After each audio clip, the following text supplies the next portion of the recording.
Honorable Président, je retire. S'il vous plaît, s'il vous plaît. Il y a l'odeur de père. Vous savez, souvent, lorsque les anciens collègues se retrouvent dans cet état, ils se considèrent comme des poissons. Donc, c'est des oublis. L'honorable gouverneur a pensé qu'il parlait dans ses habitudes de député. Alors, je crois qu'il ne va plus prendre ma place dans la suite de son exposé pour faire des observations aux honorables députés. Il a d'ailleurs lui-même retiré. Mes plates excuses, honorable président, ça ne se reproduira plus. C'est parce que aussi... Et en même temps, je demande exactement à l'honorable Dorothée d'écouter. Il semble que c'est son anniversaire, on va chanter pour elle après. Bon anniversaire, honorable Madia.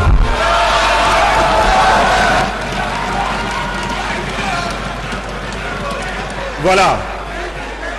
Je vais, si vous le permettez, honorable président, continuer avec mon exposé. Je vous en prie. Merci, honorable président. Je disais donc que fin 2021, les banques ont obtenu de la Banque centrale le droit de pouvoir constituer leurs réserves obligatoires dans la monnaie du dépôt. Ça peut paraître chinois, je vais expliquer. C'est quoi une réserve obligatoire, honorable député? Une réserve obligatoire, c'est le fait qu'une banque reçoit de vous et de moi des dépôts au niveau de son passif, du bilan, et le régulateur dit ceci: comme les dépôts des clients, vous, banque, vous les transformez en crédit, vous devez garder une portion de ces dépôts pour que si l'honorable Madia vient chercher son argent, l'honorable Inagozi, l'honorable Mbungani, que l'argent puisse être disponible. C'est à ça que sert une réserve obligatoire. Bon, dans la réglementation bancaire avant, donc fin 2021, cette réserve obligatoire devait être constituée dans la monnaie nationale. Mais les banques ont dit ceci: nous avons, par rapport à notre traumatisme, nous avons la majorité de nos dépôts qui sont en dollars. Si on doit constituer notre réserve obligatoire en francs congolais, si nous avons nos clients ou nos clientes qui arrivent au guichet pour demander des dollars, comment on fait? On doit aller dans une opération de change, trouver des dollars et puis donner au client ou à la cliente. Donc l'argument était pertinent. La Banque centrale a décidé de pouvoir accéder à cette demande, mais dans l'entretemps, les banques commerciales avaient déjà constitué 2300 milliards de réserves. 2300 milliards de réserves. Donc, si on doit donner l'équivalent de ce montant en dollars en 2021, c'est 1150 milliards de dollars. Pourquoi? Parce qu'en 2021, un dollar était égal à 2000 francs.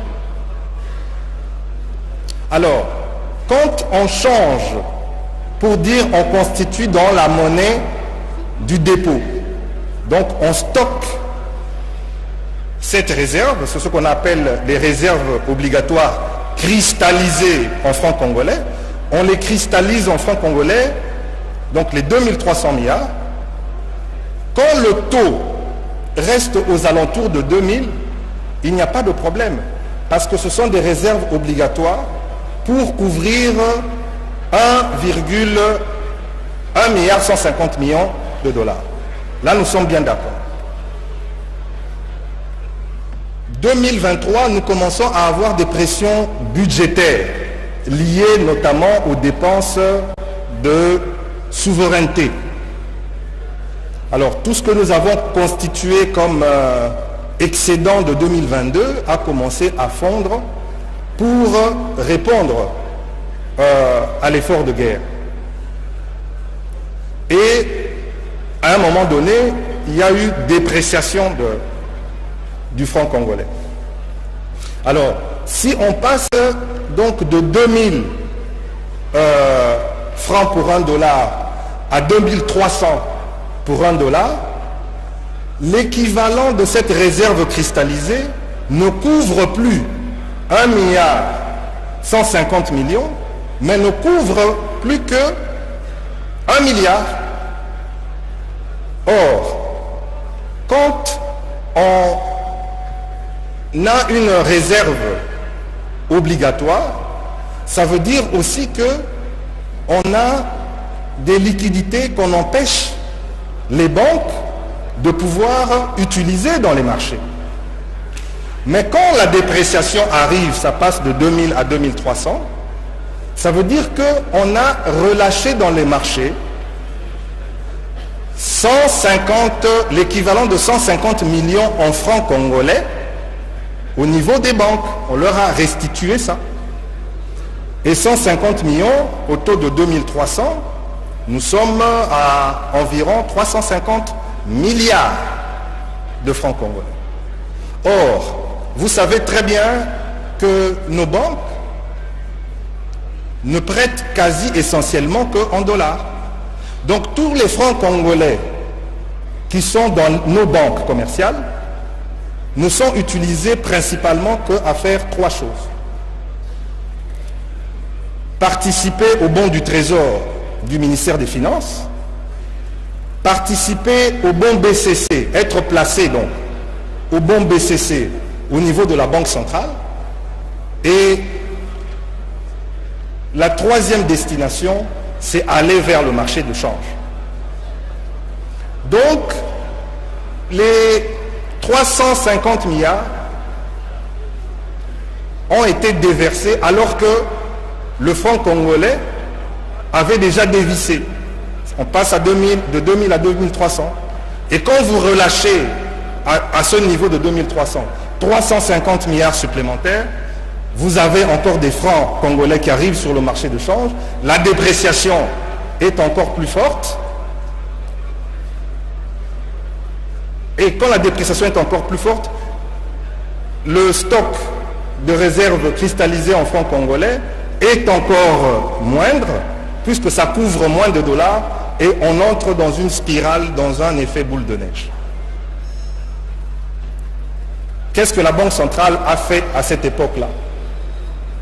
La Banque centrale a agi avec deux instruments de politique monétaire.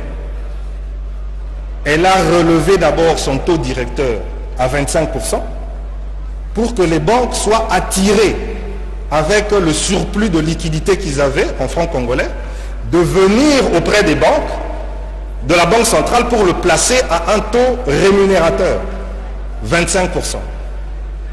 Et deuxième chose, c'est que, on ne vous l'a pas dit ici, la Banque centrale est intervenue à injecter des dollars pour pouvoir couvrir, pour pouvoir faire face à une demande, à un excédent de francs congolais qu'elle ne savait plus éponger. Je crois qu'en commission ECOFIN, j'ai dit la dernière fois que contrairement aux 50 millions que vous avez vus qui ont été injectés au mois d'août 2025, la Banque centrale est intervenue sur le marché de change pendant toute cette période où elle a essayé de stabiliser au taux de 2900 plus d'1 milliard. Il y a eu plus d'1 milliard de dollars qui ont été injectés pour calmer la hausse du dollar. Et je peux vous dire que si la Banque centrale ne l'avait pas fait, on serait aujourd'hui à des taux de... On aurait été à des taux de 3500, voire 4000. Et vous voyez que plus le taux monte, plus la réserve de change cristallisée en francs congolais ne remplit pas sa fonction, donc plus il y a de liquidité dans le marché. Et c'est ça qui s'est passé. Personne ne l'a écrit, personne ne l'a mentionné, personne n'a dit à la population ce qui s'est passé à cette époque-là. Et quand nous arrivons à la Banque centrale, ce n'est pas quelque chose que moi, en tant que gouverneur, j'ai découvert. Non. La Banque centrale avait déjà ses analyses. C'était déjà au sein de la Banque centrale que la raison de la surliquidité du marché, c'est la non-gestion de ce stock de réserves de change cristallisées en francs congolais. Mais quand je suis arrivé dans une période où il y avait surchauffe déjà sur le marché. C'est ainsi que j'injecte d'abord les 50 millions où j'ai suivi, on m'a envoyé des capsules, quelqu'un qui est passé à la télévision pour dire que la Banque centrale a acheté des francs au taux de 2900 pour les racheter à... Non, la Banque centrale n'intervient pas. La Banque centrale n'est pas un acteur du marché de change. La Banque centrale utilise ses instruments de politique monétaire pour réguler le marché et pour veiller à ce qu'il n'y ait pas trop grande volatilité et surchauffe. Et vous pouvez revoir le document de la Banque centrale, c'est que l'injection s'est faite à un taux de 2776 francs congolais pour $1, alors que nous étions déjà à un niveau de 2900. C'était pour essayer d'amortir le choc. Mais ce n'était pas ça la véritable mesure qui a emmené l'appréciation. Parce que quand on fait ça, on n'éponge pas suffisamment le marché des francs congolais. Nous avons donc procédé à une demande faite à l'ACB après une réunion que nous avons organisée avec elle, donc l'association congolaise des banques, pour leur expliquer la problématique de la réserve cristallisée en francs congolais. En disant juste une chose, puisque le taux du coefficient, le taux appliqué, donc le coefficient de réserve obligatoire par rapport au dépôt est de 12%. À partir du moment où c'est de 12%, nous avons fait la démonstration en disant qu'avec un taux de 2900, en réalité, si nous devrions couvrir 12% de dépôts, et ces dépôts, ce coefficient était de 1,150 millions de dollars, donc 2300 milliards de francs congolais, au taux de 2900, vous ne respectez pas le coefficient de réserve obligatoire. Donc vous êtes dans le non-respect d'un ratio prudentiel. C'est ainsi que nous avons écrit à l'ACB le 23 août pour leur demander de réajuster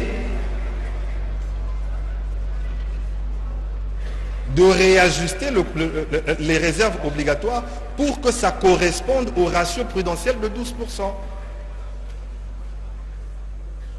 Et nous n'avons pas voulu le faire en une fois, parce que si on devait le faire en une fois, ça voudrait dire ceci, puisque au moment où j'écrivais cette lettre, donc le 23 août, il y avait une injection par le mécanisme que je vous ai expliqué, de 900 milliards de francs congolais supplémentaires sur le marché. 900 milliards. Et autre effet pervers, c'est le niveau du taux directeur.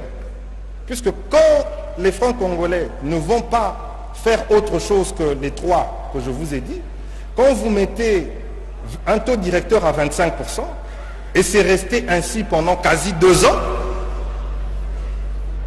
Si vous placez 1 milliard à 25%, au bout d'une année, vous avez combien?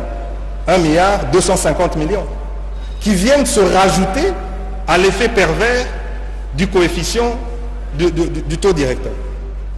Et donc, l'instrument même de politique monétaire qui devrait éponger les francs congolais, à terme, on injectait plus puisqu'on rémunérait ces dépôts à 25%. Donc on était dans une situation que j'aime bien appeler, on était en train de labourer la mer. Et donc qu'est-ce qu'il fallait faire? Il fallait corriger, ajuster ce coefficient de réserve obligatoire cristallisé en francs congolais. Et c'est ce que nous avons fait. Et nous avons donné un échéancier, 15 septembre, 15 octobre, et puis 15 novembre. Pourquoi nous avons donné ce calendrier? Pour 3 raisons essentielles. Première raison, je vous l'ai déjà expliqué, parce que la Banque centrale n'a pas voulu qu'il y ait un choc en épongeant du coup 900 milliards du marché. Donc nous avons d'abord étalé ce réajustement dans 3 mois. Deuxième raison, c'est parce que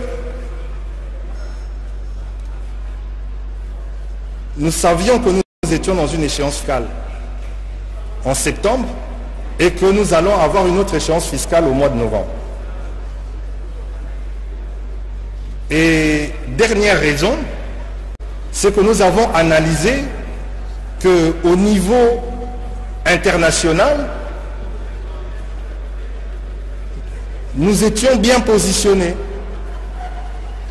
Nous étions bien positionnés parce que, au niveau de notre balance commerciale, parce que ce que nous importons, la tendance des cours des produits que nous importons, la tendance était baissière. Le riz, le maïs, le blé, le pétrole, ça baissait. Et en même temps, ce que nous exportons était en forte hausse. Et pour faire cette analyse, on n'analyse pas seulement les prix spot, mais on regarde aussi ce qu'on appelle les futures. On regarde les prix forward. Quelles sont les tendances du marché à 3, 6, 9 mois? Le cuivre, tendance haussière, nous frôlons les 11 000 dollars pour une tonne aujourd'hui.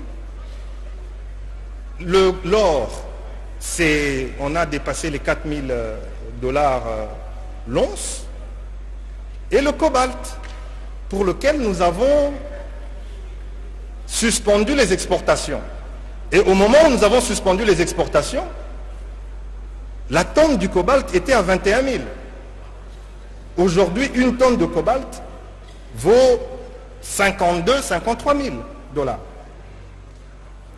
Donc, nous sommes dans une perspective économique, étant donné notre économie, qui est bonne.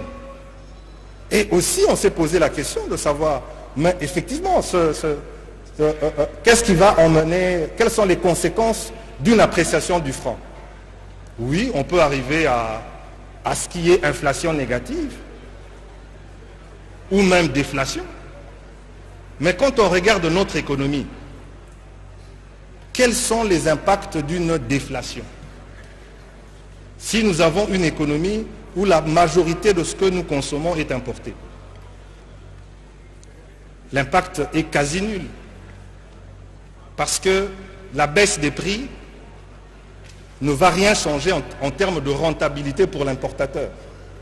Parce que s'il avait mis son produit à 1 dollar, 2900 francs au mois d'août, s'il le vend à 1 dollar aujourd'hui, c'est 2200, il baisse les prix, il y a déflation, mais lui il continue à gagner 1 dollar. Donc il n'y a pas d'impact. Et au contraire, tout ce que nous produisons ici et que nous affichons en francs congolais, les prix ne vont pas baisser, tels que la bière, puisqu'on la produit ici. L'eau que nous consommons, on la produit si elle n'est pas importée. Si les prix ne baissent pas, les marges pour ces entreprises en monnaie étrangère augmentent. Donc, il y a un boom économique, contrairement à ce que d'autres personnes ont voulu dire que nous allons entrer dans... Mais quand on prend une notion économique, il faut l'étudier dans le contexte économique dans lequel tu te trouves. Parce que quand on parle de déflation, effectivement, c'est pervers dans une économie où tout se passe en monnaie locale, parce que si les prix baissent, le chiffre d'affaires des entreprises baisse, ça veut dire que les bénéfices des entreprises baissent, ça veut dire qu'il y a chômage, ça veut dire qu'il y a sous-capitalisation de l'entreprise. C'est comme ça qu'on dit qu'il y a une perversité à la déflation, mais pas dans le cas de la RDC. Donc c'est tous ces facteurs-là qui nous ont menés à dire, en corrigeant, on va avoir une appréciation. Oui, elle sera bénéfique pour notre économie. Oui, il y aura problème avec ceux qui touchent en dollars. Mais quand ça s'est apprécié, leur pouvoir d'achat s'est amélioré. Quand ça s'est apprécié il y a 2 ans, leur pouvoir d'achat s'est amélioré, puisque le dollar c'était 2000 francs, après c'est devenu 2900. Ou bien toutes choses restant égales par ailleurs, ils n'ont pas été impactés par ça.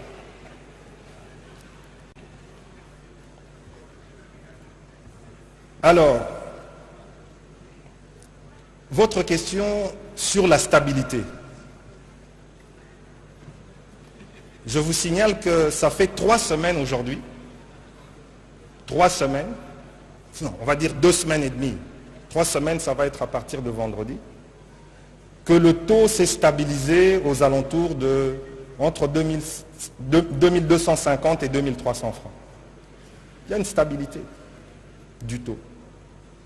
Pourquoi?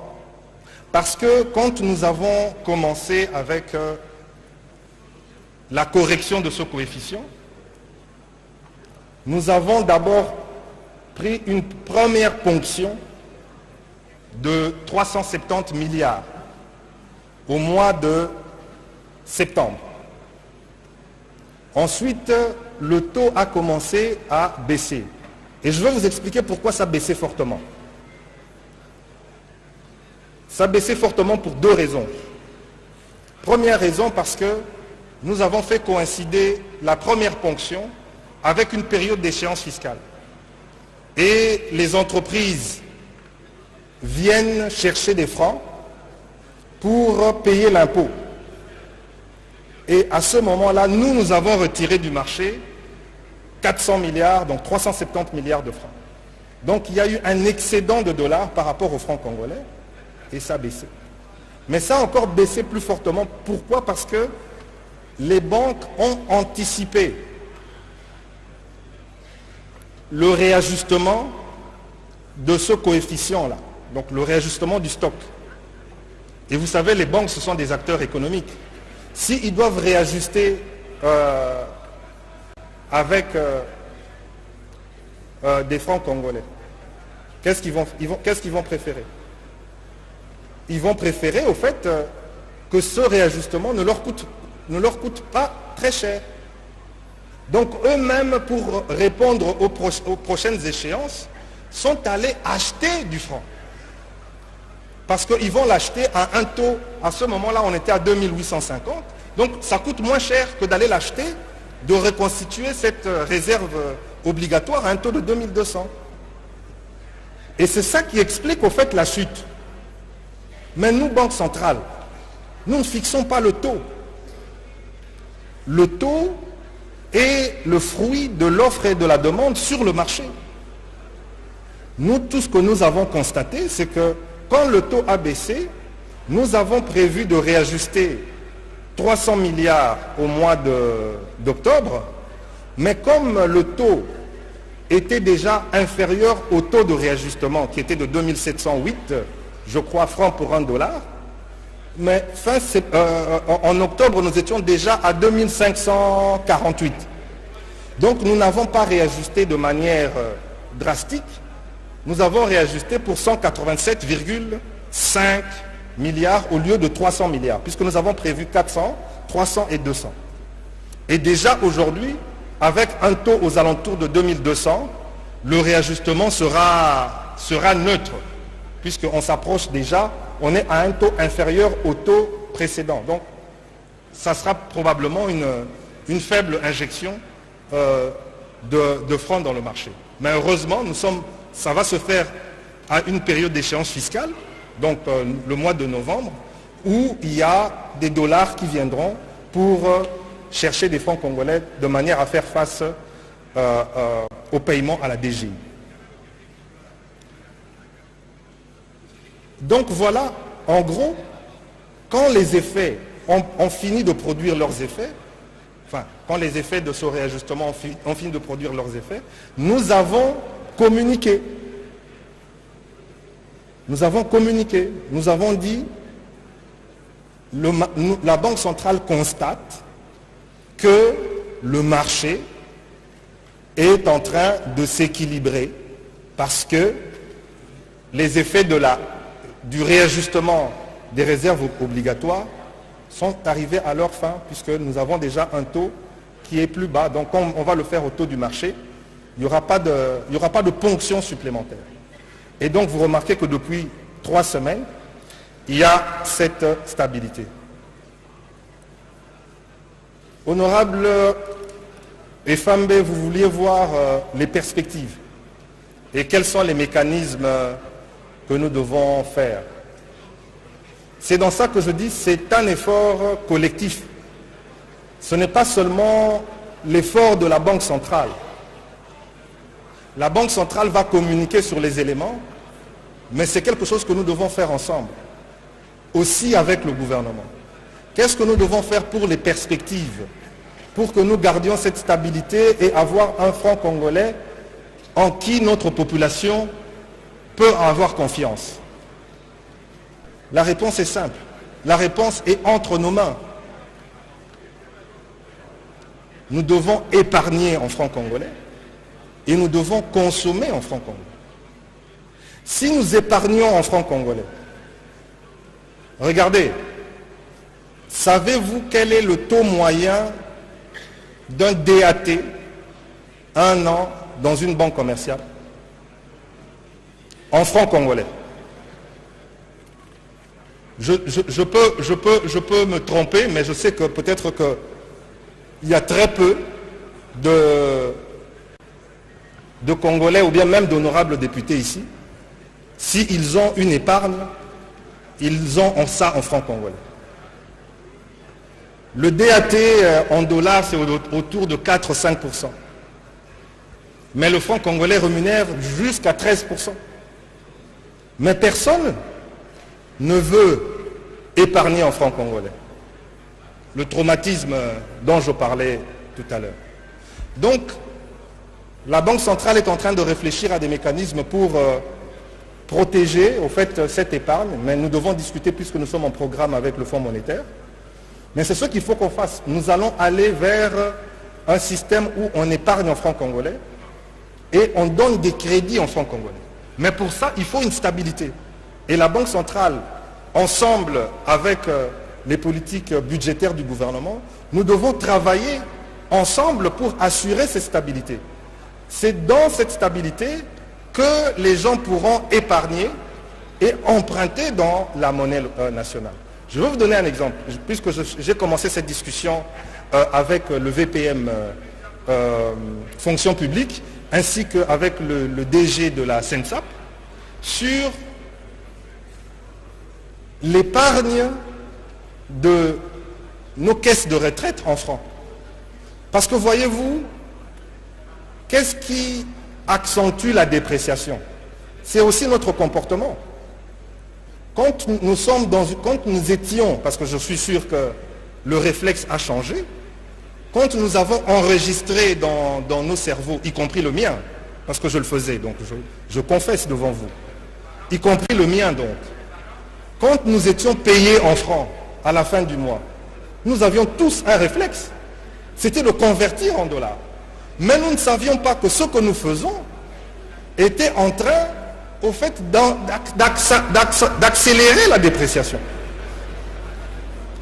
Puisque nous augmentions la demande du dollar.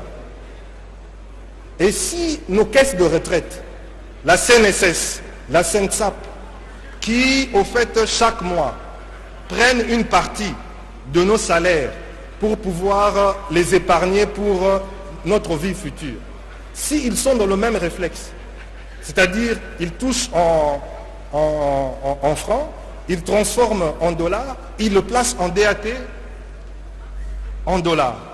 C'est la même chose au fait. Nous sommes nous-mêmes responsables de ce qui arrive à notre monnaie. Ce n'est pas de notre faute. Ce n'est pas de notre faute. Nous avions emmagasiné dans notre subconscient le fait que le franc congolais n'est appelé qu'à se déprécier. Maintenant, la Banque centrale profite de ce choc inverse et va profiter de la stabilité, puisque évidemment il y a encore des sceptiques, je les comprends, ne vous en faites pas, puisqu'ils vont se dire « Ah, mais ça sera comme ça pendant combien de temps hein ?» Quand ça a commencé, ils disaient que c'était pour 2 semaines. Mais on a déjà fait, depuis les premières appréciations du franc, nous sommes déjà à plus de 2 mois. Et d'ici décembre, ça va faire quasi 4 mois, et ainsi de suite. Et ça pourra nous permettre d'inciter notre population à épargner en francs et à recevoir donc du coup ces mêmes crédits en francs. Ça va jouer un rôle de pouvoir ponctionner l'excédent de francs congolais qui se trouve de manière structurelle dans le marché et qui va vers le marché d'échange pour aller chercher du dollar. Et si ces francs congolais ne sont pas disponibles parce qu'ils sont sur un compte épargne, pas sur un compte épargne, sur un dépôt à terme fixe, ou bien pour un crédit pour l'achat des biens, eh bien, ces francs congolais ne seront plus disponibles à la spéculation. Voilà un peu dans quoi nous travaillons, et quand nous allons aboutir avec nos solutions, nous allons communiquer de manière transparente. Et je ne sais pas si j'ai rencontré toutes vos questions, honorable Efambe. Si tel est le cas, je vous remercie, Auguste Assemblée, et merci, honorable président. Merci. Merci beaucoup, monsieur le gouverneur de la Banque centrale du Congo. Il me paraissait que c'est sans débat. Motion.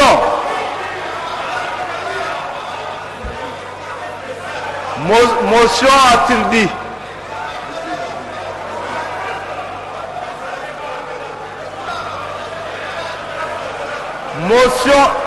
Motion. C'est quelle motion, honorable Godet? À la fois de...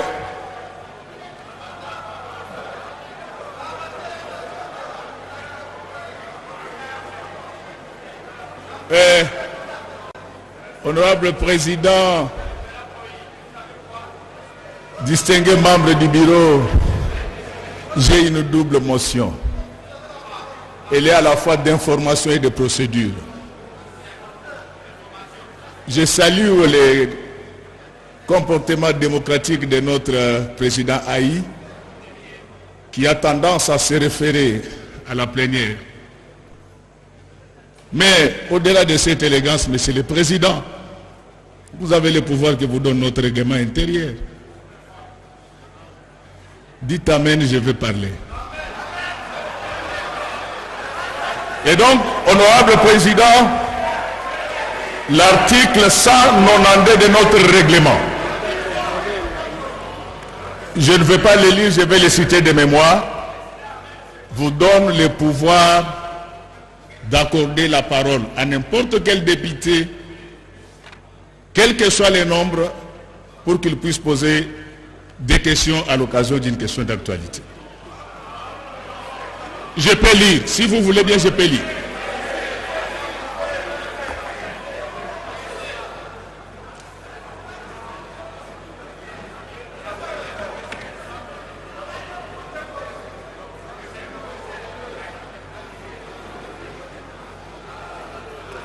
Honorable Président, je vais lire l'alinéa 2. Le Président donne la parole à l'article 192. Alinéa 2. Le Président donne la parole alternativement à chaque député pour poser sa ou ses questions. S'il vous plaît. Pour exposer, bien sûr. Non. C'est la suite. C'est du droit parlementaire. On donne la parole à chaque député.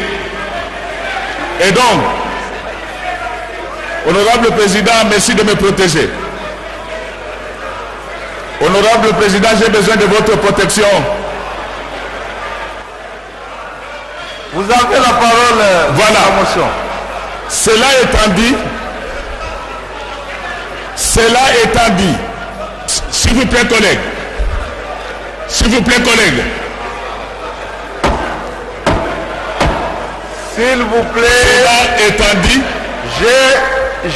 oui, s'il vous plaît, cher honorable. Cela étant dit, je passe maintenant dans la motion d'information. Qu'est-ce que vous souhaitez? J'ai une information à donner à la plénière, honorable Président. Attendez. Merci. Attendez, honorable Godet, s'il vous plaît. Voilà. Je voudrais qu'on se comprenne, honorable Célestin. Non, il n'y a pas de débat, mais on pose des questions. Honorable Célestin, regagnez votre place. Alors je vous donne honorable Célestin, veuillez regagner votre place. Je vous donne...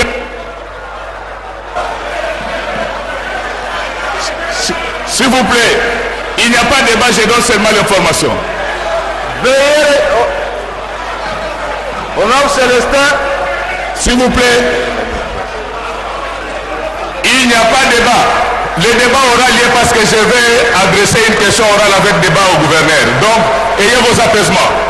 Ici, j'ai déjà préparé une question orale avec débat que je vais adresser au gouverneur. Ça viendra. Mais il y a une information à vous donner. Alors, il y a, honorable Président,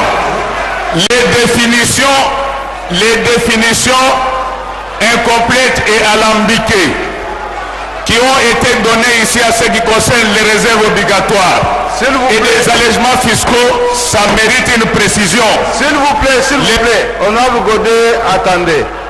S'il vous plaît, je voudrais que l'on se comprenne.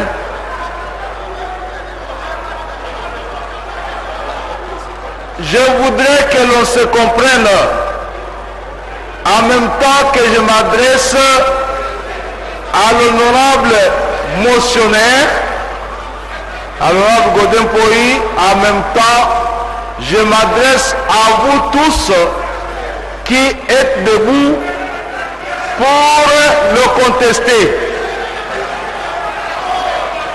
Je crois que ce n'est pas démocratique de s'opposer à ce qu'un collègue expose une motion en même temps que vous demandez la motion pour contredire la motion. Voilà, merci beaucoup, honorable Président. Nous connaissons nous connaissons comment, tout ce que je voulais dire, nous connaissons comment notre règlement gère les questions de motion. Vous allez donc accepter de faire droit à l'honorable Godin Poyi, s'il vous plaît, d'exposer sa motion et s'arrêter là. Voilà. Honorable Président, c'est ce que je voulais dire ici, c'est que les réserves obligatoires ne constituent pas seulement un filet de sécurité pour les clients, mais c'est aussi un instrument de régulation des politiques monétaires. Deuxièmement, les allègements fiscaux ne sont pas des cadeaux.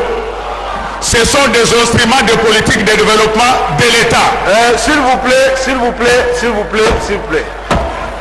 Oui, honorable Godet, je vais revenir dans l'article 192 de notre règlement intérieur. Voici comment il est libellé. Voilà. En session ordinaire, comme aujourd'hui, l'Assemblée nationale réserve la journée de mercredi aux questions d'actualité, comme celle-ci, à poser aux membres du gouvernement, aux gestionnaires des entreprises publiques, des établissements ou des services publics. La séance prévue à cet effet est programmée dans l'après-midi pour une durée de 3 heures au plus. Le président donne la parole alternativement à chaque député pour exposer sa ou ses questions. Il s'agit donc de députés qui ont posé des questions. Okay. Alors, la motion, la première a été entendue, la deuxième faisant appel à un débat plausible, nous pensons que la plénière vous a suffisamment écouté. Nous allons donc clôturer la séance relative à la question d'actualité. S'il vous plaît, honorable président. Je vous en prie, mais nous allons donc... S'il vous plaît, honorable président. S'il vous plaît, honorable président. Je vais poser le problème, mais c'est lui le concerné. Non, s'il vous plaît. Merci beaucoup. Merci beaucoup. Nous allons donc clore le débat sur la question d'actualité et inviter monsieur le gouverneur de la Banque centrale à bien vouloir regagner son bureau où de nombreuses priorités l'attendent avec sa suite. Nous tenons donc à vous remercier pour avoir donné cette lumière à notre peuple. Sans plus tarder, nous invitons la commission PAJ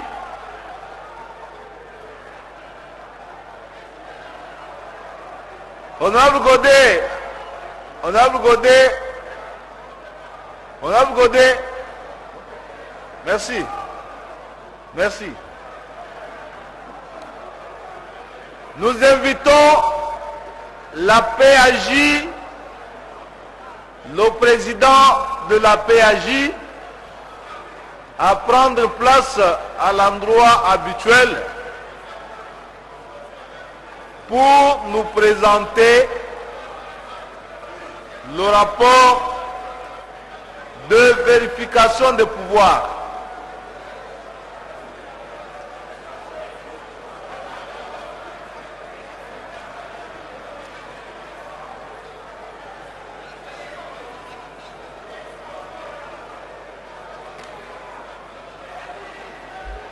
PAJ, PAJ.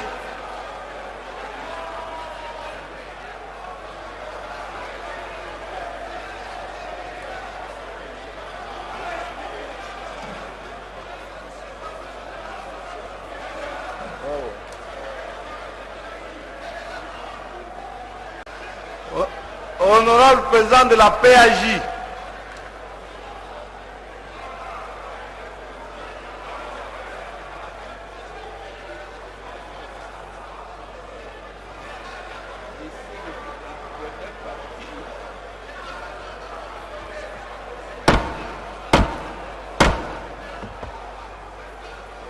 Libérez le gouverneur, s'il vous plaît.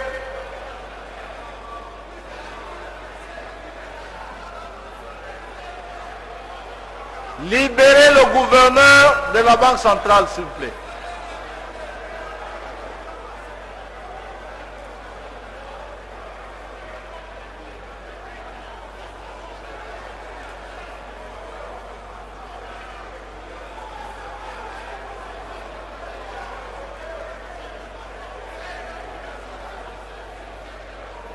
Libérez le gouverneur de la Banque centrale.